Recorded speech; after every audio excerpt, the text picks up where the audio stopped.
दोस्तों, इस बार आपको पता होगा कि पूरा मानसून चक्र काफी प्रभावित रहा। शुरुआत में ही मानसून तय समय से लगभग 8 दिन पहले केरल पहुंच गया था, जबकि आमतौर पर जून जुलाई में इसकी एंट्री होती है। वहीं इस बार सर्दियों का सीजन भी ज्यादा लंबा नहीं चला और नहीं उतनी कड़ाके की ठंड पड़ी जितनी हर साल देखने को मिलती है। इसी बीच मौसम विभाग की तरफ से एक बड़ी चेतावनी सामने आ रही है। कई राज्यों में अभी से ही मार्च अप्रैल जैसी गर्मी महसूस होने लगी है। उदाहरण के तौर पर राजस्थान के श्रीगंगानगर में अधिकतम तापमान फरवरी की शुरुआत में ही 25 डिग्री तक पहुंच चुका है। मौसम विभाग का कहना है कि इस बार भीषण गर्मी पड़ सकती है और इसके लिए पहले से चेतावनी जारी कर दी गई है। सिर्फ राजस्थान ही नहीं, बल्कि कई अन्य राज्यों में भी यही स्थिति देखने को मिल रही है। आप सोच सकते हैं कि राजस्थान रेगिस्तानी इलाका है, इसलिए वहाँ गर्मी जल्दी पड़ रही होगी, लेकिन ऐसा नहीं है। राजधानी दिल्ली में भी जनवरी में तापमान 25 डिग्री तक पहुंच चुका है। छत्तीसगढ़ के कई जिलों में फरवरी के पहले सप्ताह में ही दिन का अधिकतम तापमान 30 डिग्री के पार चल रहा है। राजस्थान के बाड़मेर जिले के राजनाथ गांव में तापमान 32 डिग्री तक पहुंच गया है। यानी जिस तरह का तापमान आमतौर पर गर्मियों में होता है, वैसा माहौल अभी से बनना शुरू हो गया है। हालांकि कई राज्यों में अभी भी सुबह और शाम ठंड का असर बना हुआ है। धुंध और कोहरा भी देखने को मिल रहा है। बिहार के गोपालगंज और मधुबनी जैसे इलाकों में विजिबिलिटी 0 तक दर्ज की गई है। पहाड़ी राज्यों में बर्फबारी के चलते आसपास के इलाकों में ठंड बनी हुई है। राजस्थान समेत 5 राज्यों में कुछ दिनों तक सुबह शाम सर्दी जारी रहेगी। मध्य प्रदेश के 11 जिलों में तापमान 10 डिग्री से नीचे है। चेन्नई में घने कोहरे के कारण 3 फ्लाइट डाइवर्ट करनी पड़ी।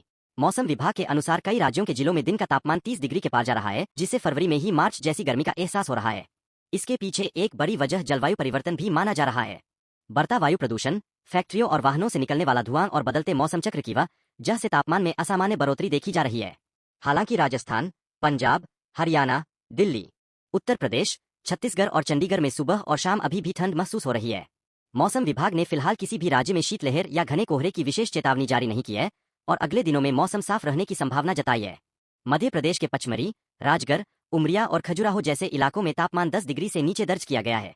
उज्जैन और ग्वालियर में तापमान 11-12 डिग्री तक पहुंच चुका है। उत्तर प्रदेश में भी पारा चढ़ने लगा है। मुजफ्फरनगर 8 डिग्री के साथ सबसे ठंडा इलाका रहा, लेकिन कई जिलों में तापमान 9-10 डिग्री के ऊपर पहुंच चुका है। मौसम विभाग का कहना है कि यह मौसम गेहूं की फसल के लिए फिलहाल अनुकूल है। बिहार में गोपालगंज, बेतिया और बगहा में घना कोहरा छाया हुआ है। सिवान का तापमान 9 डिग्री तक पहुंचा है।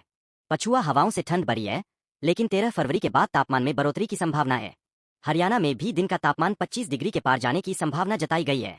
सुबह शाम हल्की ठंड रहेगी, लेकिन दिन में ठंड का असर कम होगा। कुछ जिलों में हल्की बारिश या बूंदाबांदी की भी संभावना है। मौसम के इस संक्रमण काल को डॉक्टर स्वास्थ्य के लिए संवेदनशील मानते हैं। सर्दी के जाते जाते और गर्मी की शुरुआत में जुकाम, बुखार जैसी मौसमी बीमारियां बढ़ जाती है। इसलिए बच्चों और बुजुर्गों का विशेष ध्यान रखने की सलाह दी गई है। किसानों के लिए भी मौसम विभाग ने सिंचाई प्रबंधन और कीट नियंत्रण पर ध्यान देने की सलाह दी है, ताकि फसलों को नुकसान न हो। छत्तीसगढ़ के अंबिकापुर में तापमान 6.3 डिग्री तक दर्ज किया गया है, जबकि रायपुर, दुर्ग और बिलासपुर में दिन में गर्मी महसूस होने लगी है। 2 दिन बाद तापमान और बढ़ने की संभावना है। राजस्थान में कई जिलों का दिन का अधिकतम तापमान 30 डिग्री से ऊपर है और 10 शहरों में न्यूनतम तापमान डबल डिजिट में पहुंच चुका है। दिन का तापमान 32.5 डिग्री तक दर्ज किया गया है, जिससे सर्दी का असर लगभग खत्म होता दिख रहा है। पहाड़ी राज्यों की बात करें तो उत्तराखंड के ऊंचाई वाले क्षेत्रों में ठंड बरकरार है। बद्रीनाथ में 4 फीट तक बर्फ जमी है। गंगोत्री में तापमान -23 डिग्री तक गिरा है। हिमाचल प्रदेश में भी कुछ ऊपरी इलाकों में बारिश और बर्फबारी की संभावना है। कई शहरों में तापमान 5 डिग्री से नीचे है